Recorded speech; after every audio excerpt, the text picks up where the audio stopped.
Бүгінгі видеода біз PancakeSwap DeFi амининг арқылы пул жіберетін боламыз. PancakeSwap әлем бойынша топ 3 DeFi амининг қатарына жатады. Саке токен арқылы жылына 10 немесе 100% қалай табатынын сіздерге пошагово көрсететін боламын. Ал біз кеттік. PancakeSwap обменнигіне пул ликвид қалай жібереміз? Binance крипто биржасына регистрация жасап, мені сілтеуім арқылы сіздер 10% скидка алсаңыздар болады. Және Trustwallet кошелегін скачай етеміз. Trustwallet кошелегіне кіреміз. Біздің балансымызда Sake токен және Binance Smart Chain токені болу керек. Бұл токендерді біз Binance крипто биржасынан осы жерге вывод арқылы аударсақ болады. Dapps браузеріне кіреміз. Поисққа біз pankeswap.finance деп жазамыз.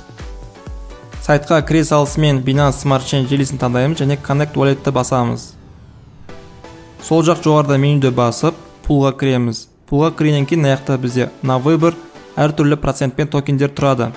Біз пример ретінде авто Sake таңдаймыз, Enable'ды басамыз, комиссияны төлейміз, одан кейін Stake'ті басамыз, Maximum'ды басып, Confirm басамыз.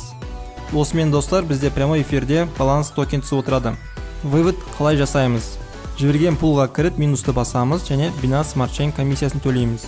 Сонымен достар, егер бұл видео сіздерге пайдалы болса, лайк, подписка, колокольчикті басуды ұмытпаймыз. Егер қосымша сұрақтарыңыз туындап жатса, комментарий астына жазып отырсаңыздар болады, немесе менен Telegram каналыма кіріп, сол жақтан сұрасаңыздар болады. Барлықтарыңызға өзім жауап беретін боламын.